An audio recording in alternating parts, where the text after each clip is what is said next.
आज के practical viva box में ये क्वेश्चन पूछे जा सकते हैं। What is value of forward voltage drop, what is value of forward voltage drop of silicon diode and germanium diode. Even और भी दो डायोड होते हैं, Schottky diode and tunnel diode, that is not in your syllabus. So I will talk about the syllabus silicon diode and germanium diode. Silicon diode में forward voltage drop की value होती है 0.6 volt to 0.7 volt.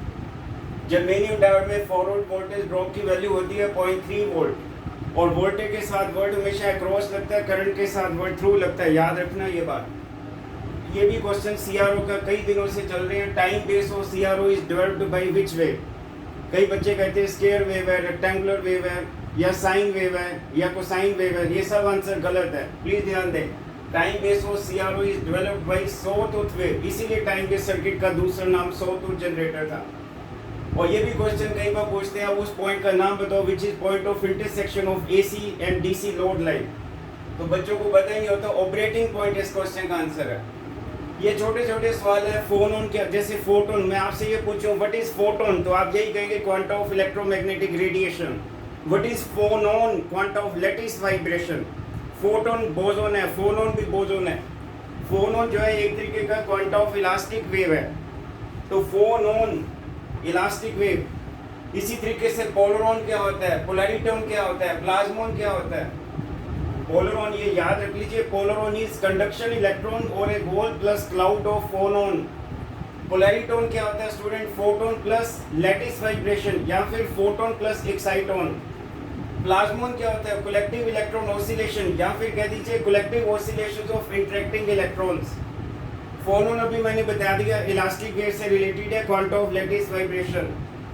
और fluxon, what is fluxon, this is quantised flux loops in superconductor. आपने superconductivity theory 6th semester में पढ़ी है। Fluxon quantised flux loops in superconductor. मैं हिंट दे दूं, वहां पे हम क्वांटाइजेशन ऑफ मैग्नेटिक फ्लक्स की बात करते हैं। Superconductor ring in units of H over 2e, H over E नहीं, H over 2e है। या H over E बोलोगे तो गलत हो जाएगा। आज भी बच्चे H over E बोल रहे थे कहने के बावजूद। Quantisation of magnetic flux in superconductor ring is always in units of H divided by 2e। Symbol है द यूजुअल मीनिंग। मैग्नोन क्या होता है, quanta of spin wave. What is magnon, quanta of spin wave. Magnon क्या होता है, quantisation of waves in a ferromagnetic substance. और ये question student बहुत इंपॉर्टेंट है। कलर कोडिंग आपको मैं बता दूं, फिर ये क्वेश्चन रीड करते हैं। +2 में इंटरमीडिएट क्लास में कलर कोडिंग आपको कार्बन रजिस्टर दिया होता था। कार्बन के रजिस्टर के ऊपर कलर बैंड्स होती है, ज़्यादा से ज़्यादा 4 कलर्स होते हैं, कम से कम 3 कलर हो सकते हैं, 2 नहीं 1 नहीं। तो ज़्यादा से ज़्यादा 4 कलर्स, कम से कम 3 कलर। पहले 2 कलर जो होंगे वो डिजिट रिप्रेजेंट करेंगे। तीसरा कलर 10 की पावर होगी, 10 रेज़्ड टू पावर, 10 की पावर यानी 10 एक्सपोनेंट ऑफ 10, यानी power of 10 will be represented by third ring. And the last colour जो होता है that is representing tolerance. Last colour या तो सिल्वर होगा या गोल्ड होगा या होगा ही नहीं। अब देखिए ये याद रखने का तरीका ये देख लीजिए। Black brown roads of your gate become very good when given silver colour. दोबारा फिर, black brown roads of your gate become very good when given silver colour. ध्यान देना यार। या फिर दूसरा तरीका है, बी रॉय ग्रेट भारतीय very good wife wearing gold silver necklace, necklace and यानी नो कलर।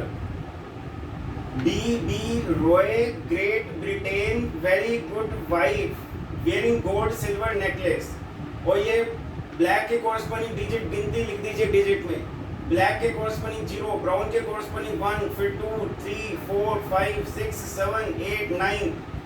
और इसके कॉरस्पॉन्डिंग जो अगर थर्ड कलर ब्लैक आता है तो 10 to power 0, third colour brown आता है तो 10 to power 1, third colour red आता है तो 10 to power 2, third colour gold आता है तो फिर 10 to power -1, third colour silver आता है तो 10 टू पावर -2। और लास्ट कलर टॉलरेंस होता है। अगर लास्ट कलर सिल्वर है, सिल्वर हमेशा कितनी टॉलरेंस बताता है स्टूडेंट, सिल्वर हमेशा 5%, गोल्ड हमेशा 10%, नो कलर हो तो 20%। अब हम इस क्वेश्चन की बात करते हैं। और colours are always read from left to right. Be well reader of question. Question को ध्यान से समझ लो, एक बार देख लीजिए क्वेश्चन। मैं आपके लिए पढ़ देता हूँ. Potential difference of 30 volt is applied across a color-coded carbon resistor with rings of blue, black and yellow color. Find number of electrons through resistor per second. Important question. अब ये कलर कोड का practical सवाल है. Carbon resistor practical viva वॉसी में अक्सर carbon resistor दिए होते हैं, कलर लिखे होते हैं. एक तो मल्टीमीटर से उस रेजिस्टर की वैल्यू मेजर करते हैं, एक हम थ्योरेटिकल वैल्यू ऐसे नापते हैं, फिर दोनों को कंपेयर करते हैं. इसीलिए तो टॉलरेंस की बात की हुई है. अब देखिए left colours are read from left to right. ऐसे नहीं रीड करना yellow black blue, no, left से राइट. पहले ब्लू आया, ब्लू के कोरस्पॉन्डिंग देखो क्या है 6, ब्लू के कोरस्पॉन्डिंग 6. आगे देखो क्या ब्लैक, ब्लैक देखो ये क्या है 0. पहले दो कलर डिजिट. नंबर तीसरे के तीसरा कौन सा है येलो, येलो क्या है 4. तीसरा कलर क्या था 10 की power plus minus. Last colour tolerance, last colour तो दिया ही नहीं, ना सिल्वर है ना गोल्ड है. इसका मतलब ये 20% टॉलरेंस आएगी. टॉलरेंस किस वैल्यू का होता है, इस वैल्यू का, इस वैल्यू का, यानी 16 × 10⁴ प्लस माइनस 60 प्लस माइनस इसी वैल्यू का 20% प्लस माइनस 16 × 10⁴ × 20/100. एक बार प्लस करके देख लेना, एक बार माइनस करके देख लेना, तो जो कार्बन रेजिस्टर की रेजिस्टेंस की वैल्यू आएगी उस रेंज के अंदर आएगी. खैर मुझे यहाँ पे सिर्फ वैल्यू लिखनी है, तो वैल्यू है 16 × 10⁴ ओम. आप जानते हैं ओम्स तो V = IR, very important relation. Current is voltage और रेजिस्टेंस. वोल्टेज गिवन है 30 वोल्ट, रेजिस्टेंस 16 × 10⁴ ओम, तो 0.5 × 10⁻⁴ एम्पियर. आप जानते हैं करंट क्या होता है, rate of flow of charge. Capital N is number of electrons पर सेकेंड. अगर capital N number of electron पर सेकेंड है, एक इलेक्ट्रॉन का चार्ज लिटल ही है, तो कैपिटल N इलेक्ट्रॉन का चार्ज कितना होगा, कैपिटल N × लिटल ही. कैपिटल N के यूनिट सेकेंड -1 है, स्मॉल ई के यूनिट कूलम है, और ये आई की वैल्यू आ गई. मुझे कैपिटल N बताना है, तो कैपिटल N क्या आएगा, लिटल ई से डिवाइड कर दो. Little e basic value, minimum value, least value, smallest value, fundamental value. Solve करके ये, और ये साइंटिफिक नोटेशन में लिखना होता है. तो ये आंसर आ गया. एक और क्वेश्चन लेग्रांजी सेल में, ये भी प्रैक्टिकल क्वेश्चन है. सेल बनाया जाता है, एक सेल होता है, एक बैटरी होती है, battery is group of cells in series. Leclanche cell में डीपोलराइजर का नाम बताओ, MnO2. ध्यान देना, लेग्रांजी सेल में डीपोलराइजर का नाम क्या होता है, वो पूछेंगे. What is name of depolariser used in Leclanche cell, manganese dioxide. What is name of electrolyte used in Leclanche cell, ammonium chloride solution. और आपको पता है दो कैथोड, दो इलेक्ट्रोड होते हैं सेल में, एक का नाम एनोड, एक का नाम कैथोड. एनोड कौन सा होता है, कार्बन रोड. कैथोड कौन सा होता है, जिंक रोड. किसमें, लेग्रांजी सेल में. तो ये चीजें आप याद रखिए. आइडियल सेल क्या होता है, आइडियल सेल होता है जिसका इंटरनल रेजिस्टेंस 0 होता है. आइडियल सेल का इंटरनल रेजिस्टेंस 0 होता है. तो ये चीजें आप याद रखिए. नेक्स्ट में अभी आपको बताता हूँ. तो स्टूडेंट नेक्स्ट क्वेश्चन है, how do we set wooden box and CRT in J.J. Thomson experiment for finding specific charge. CRT की full form cathode ray tube. ये वुडन बॉक्सेस होते हैं, दो वुडन बॉक्स यूज करते हैं स्टूडेंट, और एक कंपास बॉक्स होते हैं. कंपास बॉक्स को we always keep compass box in between these two wooden boxes. Compass box में दो चीज़ें होती है, एक पॉइंटर होता है और एक नीडल होती है जो कि साउथ नॉर्थ डायरेक्शन में होती है. और उस कंपास बॉक्स के जो रेड नीडल होती है वो हमेशा नॉर्थ की तरफ पॉइंट करेगी. पॉइंट्स अलोंग नॉर्थ है यहाँ पे. और जो आपको वो वुडन बॉक्सेस को आपने हिलाते पहले, सबसे पहले आपने वुडन बॉक्स की बाउंड्री मार्क करनी है चौक से. आप ध्यान दें, पहले आपने वुडन बॉक्स की बाउंड्री मार्क करनी है. बीच में कंपास बॉक्स को रख के आप उस पूरे सेट को वुडन बॉक्स के बीच में कंपास बॉक्स को रख के आप उसे हिलाते जाइए. एक स्टेज ऐसी आएगी कि वो कंपास बॉक्स का जो पॉइंटर है, बड़े वाले जो नीडल है, वो 0 के अलोंग हो जाएगी. यानी वुडन बॉक्सेस के अलोंग वो पॉइंटर आ जाएगा 0, और वो जो नीडल जो है दूसरी वो 90 पे आ जाएगी. 90 यानी 4 क्वाड्रेंट होती है. तो 0 जो है इस वुडन बॉक्स के अलोंग हो जाएगा, और जो कंपास बॉक्स की जो रेड वाली नीडल है जो कि नॉर्थ को फेस करती है, वो इस तरह हो जाएगी. देखो 0 ऐसे, 90 ऐसे. दोबारा देखिए, आप वुडन बॉक्स को बीच में एक जगह होती है कंपास बॉक्स को रखने की, वुडन बॉक्स को हिलाते जाइए हिलाते जाइए हिलाते जाइए, और कंपास बॉक्स के अंदर वो जो नीडल है दोनों आपस में जो परपेंडिकुलर है वो भी फिर घूमती रहेंगी।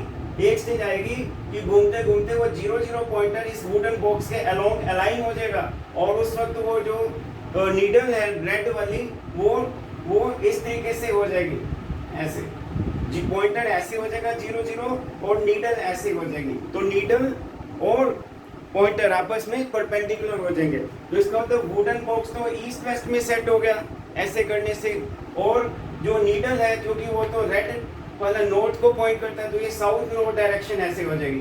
तो इसका मतलब ये है कि और जब ये सेटिंग हो जाए फिर चौक से हम वुडन बॉक्स की बाउंड्री मार्क कर दें ताकि कोई बाहर से बच्चा उसको डिस्टर्ब ना करे, और हम पूरे दौरान एक्सपेरिमेंट के दौरान वो वुडन बॉक्स उसी बाउंड्री में उसी जोन में रहेगा। इस ऑपरेटर्स में यही है कि वुडन बॉक्स ईस्ट वेस्ट में सेट करेंगे और फिर जो सेटिंग के बाद कंपास बॉक्स को हटा देंगे और उस कंपास बॉक्स की जगह हम क्या रख देंगे, we will replace compass box by CRT।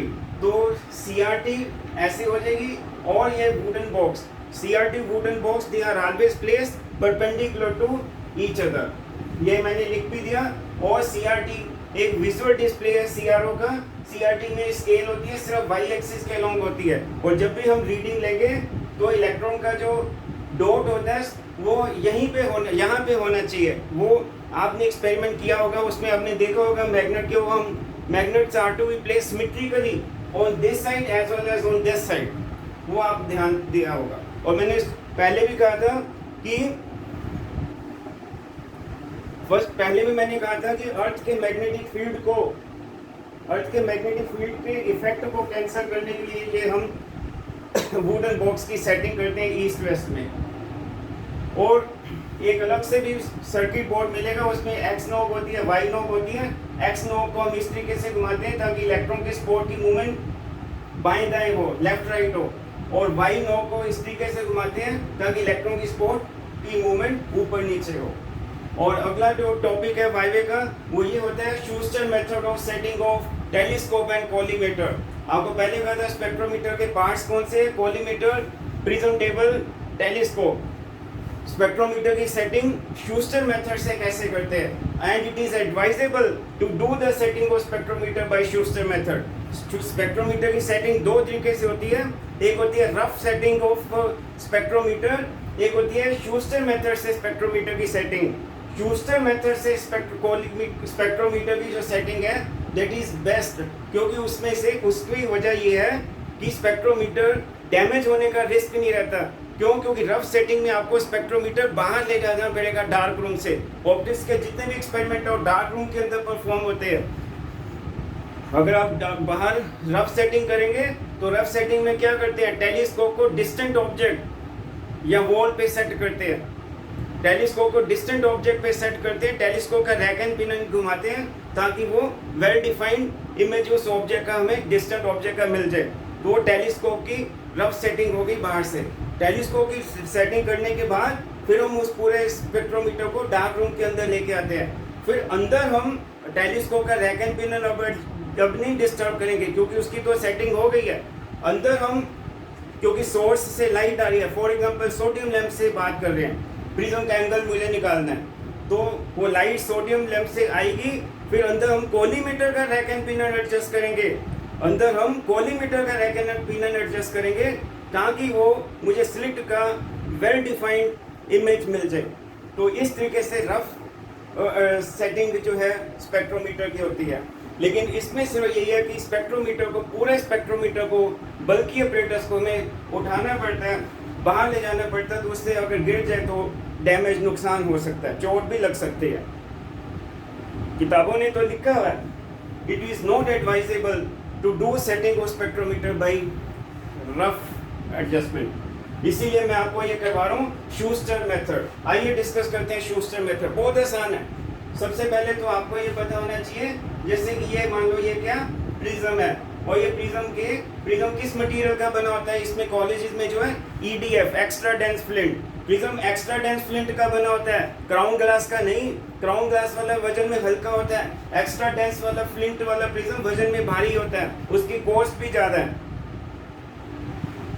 और एक्स्ट्रा डेंस फ्लिंट का रिफ्रैक्टिव इंडेक्स भी ज्यादा होता है as compare to crown glass. और ये जो है ये डल फेस है, जो प्रिज्म का डल फेस है वो बेस होता है, वो ग्राउंडेड बेस है, इसको ये ग्राउंड का सिंबल है, ग्राउंडेड बेस, यानी जहाँ पे मैंने लाइनें डाल दी वो बेस है, और बेस के अपोजिट जो है वो एंगल बनता है। हमेशा प्रिज्म के जिस कॉर्नर पे एंगल बनेगा वो वहाँ होगा जो बेस के अपोजिट होगा, ये पहचान है। तो ये प्रिज्म के एंगल, ये प्रिज्म के एंगल वाला कॉर्नर तो ये भी है, ये भी कॉर्नर है, ऐसे तो ये भी कॉर्नर है, लेकिन प्रिज्म के एंगल वाला कॉर्नर वो होता है जो बेस के सामने होता है। आइए शुरू करते हैं शूस्टर मेथड। अब स्टूडेंट ये तो आपको आता ही होगा, how to place prism in minimum deviation position. Please ध्यान दें, if you don't know how to keep prism in minimum deviation position, sorry Schuster method नहीं आ सकता।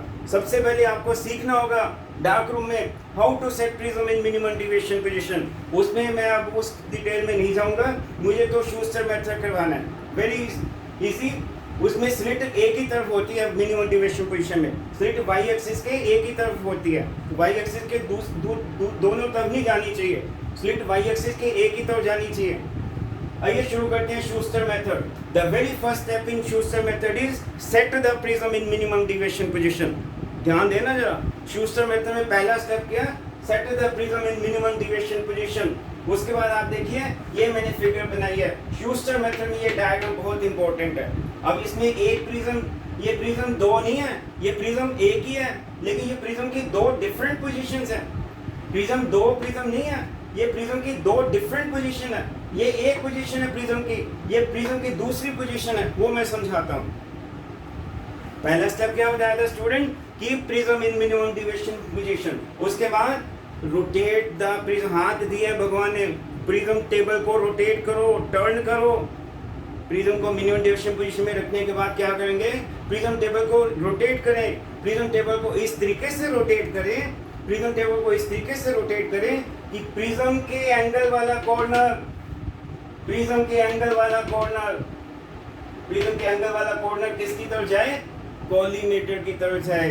प्रिज्म के एंगल वाला कॉर्नर किसकी तरफ जाए, कॉलीमेटर की तरफ जाए। और मैं टेलीस्कोप के रैम्सडन आई पीस में लगातार देखते जा रहा हूँ, टेलीस्कोप में देखते जा रहा हूँ, प्रिज्म टेबल को घुमा रहा हूँ, सारी चीजें इकट्ठी हैं देखना, उधर हाथ भी चल रहे हैं, उधर मैं देख भी रहा हूँ, टेलीस्कोप के रैम्सडन आई पीस के फील्ड ऑफ व्यू में मैं देख रहा हूँ, टेलीस्कोप में देखते जा रहा हूँ, प्रिज्म टेबल को रोटेट कर रहा हूँ, और रोटेट भी इस तरीके से कि प्रिज्म टेबल, प्रिज्म के एंगल वाला कॉर्नर बोलो किसकी तरफ है, प्रिज्म के एंगल वाला कॉर्नर। मैं जल्दी नहीं कराऊंगा क्योंकि एक बार समझ आ गया तो आ जाएगा। प्रिज्म के एंगल वाला कॉर्नर किसकी तरफ जाए, कॉलीमेटर की तरफ जाए। और अगर अब टेलीस्कोप में मैं देख रहा हूँ, अगर वो स्पेक्ट्रम वेल फोकस्ड रहता है, अगर वो स्पेक्ट्रम वेल डिस्टिंग्विश रहता है, वेल फोकस रहता है, शार्प इमेज स्लिट का अगर मुझे दिखाई दे रहा है, well distinct sharp well focused spectrum अगर मुझे उस फील्ड ऑफ व्यू में मिल रहा है, than happy, well and good. और अगर नहीं, अगर वो स्पेक्ट्रम वेल फोकस नहीं रहता, अगर स्पेक्ट्रम वेल फोकस मेंटेन नहीं रहता, तो मुझे कॉलीमेटर के रैक एंड पिनन के साथ छेड़छाड़ करनी होगी। मुझे कॉलीमेटर के रैक एंड पिनन को एडजस्ट करना होगा, इस तरीके से एडजस्ट करना होगा कि वो जो स्पेक्ट्रम है वो वेल फोकस हो जाए, फोकसिंग मेंटेन हो जाए। और जैसे ही स्पेक्ट्रम वेल फोकस हो गया, फील्ड ऑफ व्यू में हमने देखा, तो फिर स्टॉप कर दीजिए कॉलीमेटर के रैक एंड पिनन को घुमाना। और अब हम प्रिज्म को उल्टी डायरेक्शन में, अपोजिट डायरेक्शन में घुमाया ताकि प्रिज्म की मिनिमम डेविएशन पोजीशन वापस आ जाए, प्रिज्म की मिनिमम डेविएशन पोजीशन क्या आ जाए, वापस आ जाए। अब अगले स्टेप में फिर मैंने प्रिज्म टेबल को उसी अपोजिट डायरेक्शन में टर्न किया, रोटेट किया। लेकिन अब जब मैंने प्रिज्म टेबल को अपोजिट डायरेक्शन में रोटेट किया, अब मैंने इस तरीके से प्रिज्म टेबल को रोटेट किया कि प्रिज्म के एंगल वाला कॉर्नर, प्रिज्म के एंगल वाला कॉर्नर, ये देखो एंगल वाला कॉर्नर ए डैश, पहले ए था, पहले बी था, पहले सी था, अब वो नई position A dash B dash C dash बन गई। जब वो कॉलीमेटर की तरफ जा रहा था तो ए बी सी पोजीशन थी, जब वो जब मैंने प्रिज्म टेबल को रोटेट किया अपोजिट डायरेक्शन में, तो मैंने इस तरीके से रोटेट किया कि प्रिज्म के एंगल वाला कॉर्नर कॉलीमेटर की तरफ ना जाके टेलीस्कोप की तरफ जाए। ध्यान देना, कॉलीमेटर की तरफ ना जाके टेलीस्कोप की तरफ जाए। और मैं हैरान हुआ, मैं टेलीस्कोप के फील्ड ऑफ व्यू में देखता जा रहा हूँ, टेलीस्कोप के एफओवी में फील्ड ऑफ व्यू में मैं देखता जा रहा हूँ। मैंने देखा कि अगर तो वो स्पेक्ट्रम वेल फोकस्ड रहता है, well distinguished bright image select कर रहता है, तो be happy, well and good. और अगर नहीं रहता तो फिर टेलीस्कोप का रैक एंड पिनर एडजस्ट करेंगे, तो टेलीस्कोप का रैक एंड पिनर एडजस्ट करेंगे और तब तक एडजस्ट करते रहेंगे, रैक एंड पिनर घुमाते रहेंगे जब तक वो स्पेक्ट्रम वेल फोकस नहीं होता है। जैसे स्पेक्ट्रम वेल फोकस हो जाता है, जैसे स्पेक्ट्रम वेल फोकस हो जाता है, तो आप उस टेलीस्कोप के रैक एंड पिनर को घुमाना बंद कर देंगे। फिर हमने प्रिज्म टेबल को वापस ले गए मिनिमम डिवीजन वाली पोजीशन पे, फिर इस प्रोसीजर को, इस प्रक्रिया को दोहराया। फिर वही क्या बताओ क्या होगा, अब क्या बोलेंगे, प्रिज्म का एंगल वाला कॉर्नर किसकी तरफ जाए, कॉलीमेटर की तरफ। जैसे वो कॉलीमेटर की तरफ गया तो मैं हैरान हो गया, जो मैंने कॉलीमेटर का रैक एंड पिनन, जो मैंने कॉलीमेटर का रैक एंड पिनन सेट किया था, वो फोकसिंग जो मैंने एडजस्ट की थी, वेल फोकस स्पेक्ट्रम मिल रहा था, वो मैं हैरान हो गया, वो फोकसिंग मेंटेन नहीं रही। मैंने फिर कॉलीमेटर के रैक एंड पिनन को हल्का सा घुमाया, फोकसिंग मेंटेन हो गई। फिर मैं वापस मिनिमम डिवीजन पे लेके आया, फिर मैंने प्रिज्म टेबल को अपोजिट डायरेक्शन में घुमा के किसकी तरफ ले गया, टेलीस्कोप की तरफ। फिर मैं हैरान हो गया, फोकसिंग जो मैंने सेट वो वेल फोकस स्पेक्ट्रम जो दिख रहा था, वो फोकसिंग मेंटेन नहीं रही। फिर मैंने टेलीस्कोप का रैक एंड पिनर एडजस्ट किया और वो फोकसिंग वेल फोकस स्पेक्ट्रम मिल गया, स्टॉप किया। फिर मैं उधर ले गया, फिर हल्का सा वो देखा कि वो मेंटेन नहीं रही, तो 2-3 बार ऐसे प्रोसेस दोहराता हूँ। एक स्टेज ऐसी आती है कि जब चाहे एंगल वाला प्रिज्म कॉलीमेटर की तरफ जाए, चाहे एंगल वाला प्रिज्म, एंगल वाला कॉर्नर, एंगल वाला प्रिज्म नहीं, एंगल वाला कॉर्नर, प्रिज्म का एंगल वाला कॉर्नर टेलीस्कोप की तरफ जाए या कॉलीमेटर की तरफ जाए, या वो लेफ्ट साइड जाए या वो राइट साइड जाए, एक स्टेज ऐसी आती है, हर हालत में फोकसिंग मेंटेन रहती है, हर हालत में फोकसिंग मेंटेन रहती है। तो मुझे बाहर विदाउट टेकिंग बल्कि spectrometer outside the dark room, मैं डार्क रूम के अंदर ही सब कुछ सेटिंग कर दिया, मैं डार्क रूम के अंदर ही सब कुछ सेटिंग कर दिया। देखो, कोई मैं टेलीस्कोप को डिस्टेंट ऑब्जेक्ट पे सेट नहीं किया, अंदर ही टेलीस्कोप का रैक एंड पिनन सेट हो गया, अंदर ही कॉलीमेटर का रैक एंड पिनन सेट हो गया। बस स्पेक्ट्रोमीटर की सेटिंग जो है बहुत इंपॉर्टेंट है स्टूडेंट। हम लोग स्पेक्ट्रोमीटर की सेटिंग बिना स्पेक्ट्रोमीटर की सेटिंग करे बिना ही प्रैक्टिकल करना शुरू कर देते हैं। उसके बाद चाहे मेरा आधा घंटा बर्बाद हो जाए, रीडिंग नहीं आती, मैं परेशान हो जाता हूँ, लेकिन मुझे 5-10 मिनट सेटिंग पे नहीं लगाता। अगर मैं पहले स्पेक्ट्रोमीटर की सेटिंग कर दूँ, मुझे नहीं लगता फिर उसके बाद एक्सपेरिमेंट को होने में कोई ज़्यादा समय लगेगा। Please don't forget to do the setting of spectrometer by Schuster method. Schuster वैज्ञानिक का नाम है, शूस्टर मेथड ने ये किया था। ये प्रिज्म की 2 डिफरेंट पोजीशन दिखाई है, एक तरफ एंगल वाला कॉर्नर कॉलीमेटर की तरफ जा रहा है, एक बार एंगल वाला कॉर्नर किसकी तरफ जा रहा है, टेलीस्कोप की तरफ। जिसकी तरफ जाता है उसी का रैक एंड पिनर एडजस्ट करना है। और अगर तो फोकसिंग मेंटेन रहती है फिर कुछ नहीं करना, अगर फोकसिंग खराब हो जाती है फिर जिसकी तरफ लेके जाते हैं उसी के रैक एंड पिनर को घुमाते हैं। मैं उम्मीद करता हूँ कि आपको शूस्टर मेथड समझ आ गया। एक बात करना चाहूँगा, मैं समझता हूँ वीडियो लेंथी हो रहा है। शूस्टर मेथड में एक चीज़ नहीं होती जो दूसरे मेथड में होता है, वो है optical levelling of prism table. Please ध्यान दें, optical levelling of prism table is also part of setting of spectrometer. Optical levelling of prism table is also part of setting of spectrometer.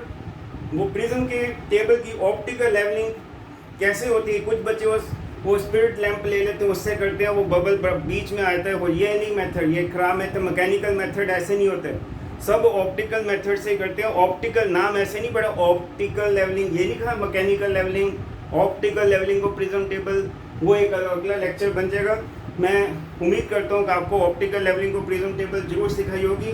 आप final के बच्चे हैं। Optical levelling को prism table is part of the setting of spectrometer. एक तो setting collimator का rack and पिनन, telescope के rack and पिनन की सेटिंग, ऑप्टिकल प्रिज्म टेबल की ऑप्टिकल लेवलिंग होनी चाहिए, ये है। तो मैं थैंक यू सो मच। ये आप शूस्टर मेथड जरूर करेंगे, ये पूछा जाएगा वाई में, व्हाट इज शूस्टर मेथड।